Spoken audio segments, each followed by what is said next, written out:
আসসালামু আলাইকুম। সংবাদে আপনাদের সবাইকে স্বাগত জানাচ্ছি। আমি ফিরোজ তোহা। শুরুতেই আরবে কেবলস সংবাদ শিরোনাম।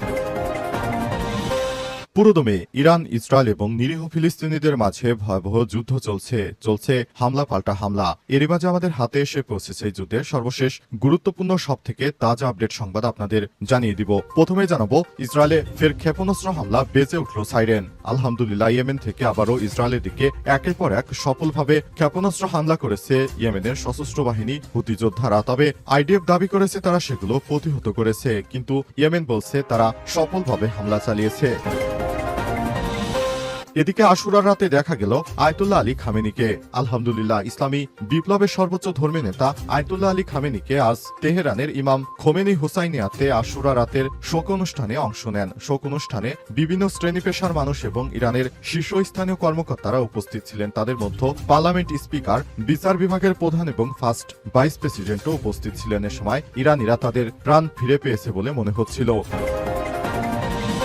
এদিকে কাতারে প্রতিনিধি দল পাঠাচ্ছে ইহুদিবাদী ইসরায়েল। হামাসের সঙ্গে যুদ্ধবিরতির বিষয়ে পরোক্ষ আলোচনা চালাতে একটি প্রতিনিধি দল কাতারে পাঠানোর সিদ্ধান্ত নিয়েছে ইসরায়েলের প্রধানমন্ত্রী বেঞ্জামিন নেতানিয়াহু। তবে তিনি স্পষ্ট করে দিয়েছেন, হামাসের প্রস্তাবিত কিছু পরিবর্তন ইসরায়েলের জন্য গ্রহণযোগ্য নয়। খবর সিবিএস নিউজের। এবারে জানাবো, কসোভোর পার্লামেন্ট অধিবেশন চলাকালে ভয়াবহ হুমকি, 10 মিনিটের মধ্যেই বিস্ফোরিত হবে বোমা। বোমা হামলার হুমকির পর কসোভোর রাজধানী প্রিস্টিনায় পার্লামেন্ট ভবন থেকে আইন প্রণেতা এবং সাংবাদিকদের নিরাপদে সরিয়ে নেওয়া হয়েছে। আজ স্পিকার নির্বাচনের জন্য পুনরায় শুরু হওয়া সাধারণ অধিবেশনের 42তম অধিবেশনের সময় এই ঘটনার সূত্রপাত হয়। উল্লেখ্য, 15 এপ্রিল থেকে এই অধিবেশন চলছে এবং এখন পর্যন্ত নতুন স্পিকার নির্বাচিত হয়নি। এবং সর্বশেষ জানাবো, হোসেনি দালান থেকে তাজিয়া মিছিল শুরু। পবিত্র আশুরা উপলক্ষে রাজধানীতে ঐতিহাসিক হোসেনি দালান থেকে তাজিয়া মিছিল বের করেছে শিয়া সম্প্রদায়ের মুসলমানরা। আজ সকাল 10:30টার পর শুরু হয় এই শোকের মিছিল। প্রিয় দর্শক, এতক্ষণ শুনছিলেন সংবাদ শিরোনাম, এবারে বিস্তারিত। তবে তার আগে বন্ধুরা, অনুরোধ থাকবে এই সংবাদটিতে একটি লাইক দিন। এই চ্যানেলে আপনি নতুন হয়ে থাকলে আমাদের সংবাদটি দেখতে দেখতে চ্যানেলটি সাবস্ক্রাইব করে রাখুন। কমেন্ট করে বন্ধুরা আপনার মূল্যবান মতামত জানিয়ে দিন আপনি বিশ্বের কোন দেশ থেকে বা বাংলাদেশের কোন স্থান থেকে আমাদের সংবাদটি দেখছেন এবং শুনছেন। আর বন্ধুরা, ইরান ইসরায়েল যুদ্ধে আপনি কোন দেশকে সমর্থন করেন কমেন্ট করে জানিয়ে দিন। গাজা যুদ্ধে আপনি যদি নিরীহ ফিলিস্তিনিদের ভালোবেসে থাকেন কমেন্টে ইয়েস লিখে বিশ্ববাসীকে জানিয়ে দিন। সংবাদটি আপনার সোশ্যাল মিডিয়া ফেসবুকে শেয়ার করে বন্ধুদেরও দেখার সুযোগ করে দিন। এবারে বিস্তারিত। ইসরায়েলে ক্ষেপণাস্ত্র হামলা, বেজে উঠল সাইরেন। ইয়েমেন থেকে ইসরায়েলের দিকে ছোড়া ক্ষেপণাস্ত্র সফলভাবে ভূপাতিত করেছে দেশটির সশস্ত্র বাহিনী আইডিএফ। ইসরায়েলি সেনাবাহিনী জানিয়েছে, স্থানীয় সময় 5 জুলাই মধ্যরাতের পর ক্ষেপণাস্ত্রটি প্রতিহত করতে বিমান প্রতিরক্ষা ব্যবস্থা দ্রুত সক্রিয় করা হয় এবং শেষ পর্যন্ত সেটি সফলভাবে প্রতিরোধ করা গেছে। ক্ষেপণাস্ত্রটি ছোড়ার পর মৃতসাগর ও জুডিয়ান মরুভূমি এলাকায় সতর্কতামূলক সাইরেন বাজানো হয়েছে, যাতে সাধারণ জনগণ নিরাপদ আশ্রয়ে সরে যেতে পারে। খবর দ্য টাইমস অফ ইসরায়েলের। আইডিএফ এর এক বিবৃতিতে জানা গেছে, ইয়েমেন থেকে ইসরায়েলের দিকে একটি ক্ষেপণাস্ত্র ছোড়া হয়েছে। আমাদের আকাশ প্রতিরক্ষা বাহিনী সেটি প্রতিহত করতে কাজ করছে। তারা জনগণকে আইডিএফ হোম ফ্রন্ট কমান্ডের নির্দেশনা অনুসরণ করার আহ্বান জানিয়েছে। যদি কোনো সতর্কতা বা নির্দেশনা দেওয়া হয়, সেই হামলায় এখন পর্যন্ত কোনো হতাহত বা ক্ষয়ক্ষতির খবর পাওয়া যায়নি। তবে নিরাপত্তা বাহিনী পুরোপুরি পরিস্থিতি নিবিড়ভাবে পর্যবেক্ষণ করছে। প্রসঙ্গত, ইয়েমেনের হুতি গোষ্ঠী এর আগেও ইসরায়েলের দিকে ড্রোন ও ক্ষেপণাস্ত্র ছুড়েছে বলে অভিযোগ রয়েছে। বিশেষত গাজা যুদ্ধ শুরুর পর থেকে ইসরায়েলি প্রতিরক্ষা বাহিনী সতর্ক অবস্থানে রয়েছে এবং আকাশপথে যে কোনো আক্রমণ প্রতিহত করতে প্রস্তুত বলে জানিয়েছে তারা। এ অবস্থায় পুরো সিস্টেমটি কার্যকর ব্যাহত হয়েছে ইহুদিবাদী ইসরায়েলের।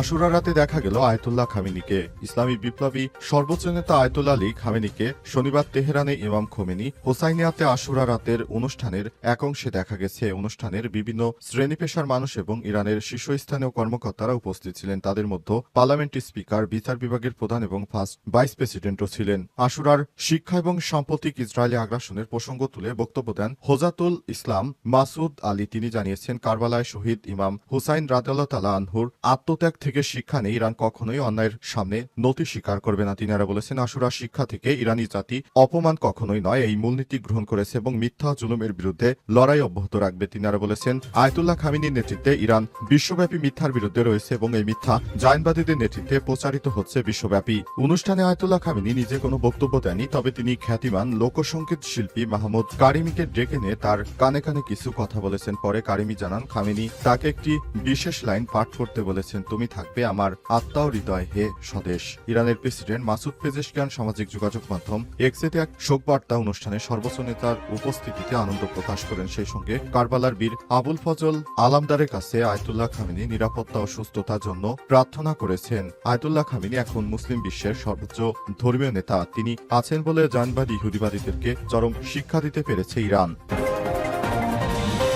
কাতারে প্রতিনিধি দল পাঠাচ্ছে ইসরায়েল। হামাসের সঙ্গে যুদ্ধবিরতির বিষয়ে পরোক্ষ আলোচনা চালাতে একটি প্রতিনিধি দল কাতারে পাঠানোর সিদ্ধান্ত নিয়েছে ইসরায়েলের প্রধানমন্ত্রী বেঞ্জামিন নেতানিয়াহু। তবে তিনি স্পষ্ট করে দিয়েছেন, হামাসের প্রস্তাবিত কিছু পরিবর্তন ইসরায়েলের জন্য গ্রহণযোগ্য নয়। খবর সিবিএস নিউজের আজ এক বিবৃতিতে নেতানিয়াহুর দপ্তর জানিয়েছে, আজ কাতারের আলোচক দল পাঠানো হবে। এর একদিন আগে শুক্রবার হামাস জানায় তারা যুদ্ধবিরতি সংক্রান্ত যুক্তরাষ্ট্রের মধ্যস্থতাহীন প্রস্তাবের প্রতি ইতিবাচক সাড়া দিয়েছে এবং আলোচনার জন্য প্রস্তুত রয়েছে। হামাসের দাবি, তারা মিশর ও কাতারের মধ্যস্থতায় দেয়া সম্পত্তি প্রস্তাবের কাঠামো নিয়ে আলোচনায় আগ্রহী। এক ফিলিস্তিনি কর্মকর্তা অ্যাসোসিয়েট প্রেসকে বলেছে, হামাস চায় যুদ্ধবিরতির পর ইসরায়েল যেন 2 মাসের পূর্ববর্তী অবস্থানে ফিরে যায় এবং 60 দিনের বিরতির পর স্থায়ী যুদ্ধ সমাপ্তি ঘোষণা করে। তারা যুক্তরাষ্ট্র ও ইসরায়েলের সহায়তায় পরিচালিত গাজা হিউম্যানিটেরিয়ান ফাউন্ডেশন বা জিএইচএফ এর মাধ্যমে ত্রাণ বিতরণ বন্ধের দাবিও জানিয়েছে। যুক্তরাষ্ট্রের প্রেসিডেন্ট ডোনাল্ড ট্রাম্পের ঘোষণা, ইসরায়েল 2 মাসের যুদ্ধবিরতিতে সম্মত হয়েছে। তবে ইসরায়েল কিংবা হামাস কোনো পক্ষই এখনো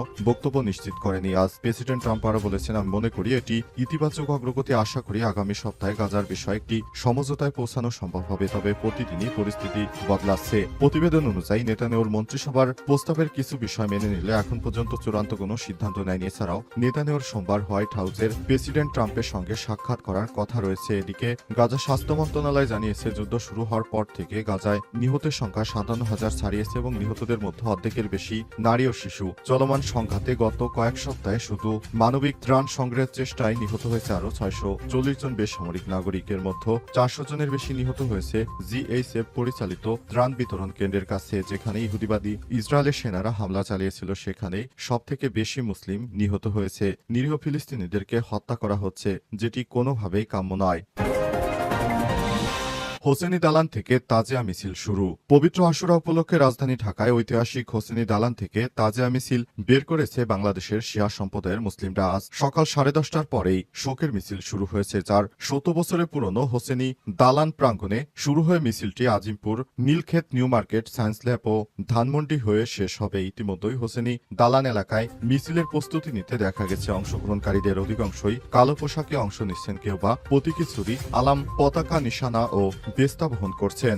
মিছিলে অংশ নিতে আসা এক অংশগ্রহণকারী বলেছেন, এই দিনটা আমাদের জন্য কষ্টের। ইমাম হাসান এবং হোসেনকে কারবালা প্রান্তরে নির্মমভাবে হত্যা করা হয়েছিল। তিনি সপরিবারে শহীদ হয়েছিলেন। সেদিনটি স্মরণ করতে আমি আয়োজন করে থাকি। তাজিয়া মিছিলকে কেন্দ্র করে হোসেনি দালান এবং আশপাশের এলাকায় আইন শৃঙ্খলা বাহিনীর কঠোর উপস্থিতি লক্ষ্য করা গেছে। নিরাপত্তা নিশ্চিতে মোতায়েন করা হয়েছে পুলিশ ও র্যাবের সদস্যদের। এদিকে দিনটি উপলক্ষে রাজধানী ঢাকা সহ দেশব্যাপী ধর্মীয় অনুষ্ঠান, নফল রোজা ও ইবাদতে মগ্ন রয়েছে মুসলিমরা। জাতীয় মসজিদ বায়তুল মোকাররমের ইসলামী ফাউন্ডেশনের আয়োজনে আজ বাদ জোহর অনুষ্ঠিত হবে পবিত্র আশুরার গুরুত্বপূর্ণ তাৎপর্য শীর্ষক আলোচনা সভা ও দোয়া মাহফিল। এতে প্রধান আলোচক হিসেবে থাকবেন মুফতি মাওলানা মোহাম্মদ মুজিবুর উদ্দিন ও সভাপতিত্ব করবেন ডক্টর মোহাম্মদ হারুনুর রশিদ। রাষ্ট্রপতি মোহাম্মদ শাহাবুদ্দিন ও প্রধান উপদেষ্টা অধ্যাপক ডক্টর মোহাম্মদ ইউনূস পবিত্র আশুরা উপলক্ষে পৃথক বাণী দিয়েছেন এবং প্রধান উপদেষ্টা তার বাণীতে সমাজে সত্য ন্যায়ের প্রতিষ্ঠায় আশুরার মর্মবাণী অন্তরে ধারণ করার আহ্বান জানিয়েছেন। তাজিয়া মিছিলে ধারালো অস্ত্র, লাঠি, আতশবাজি ও পটকা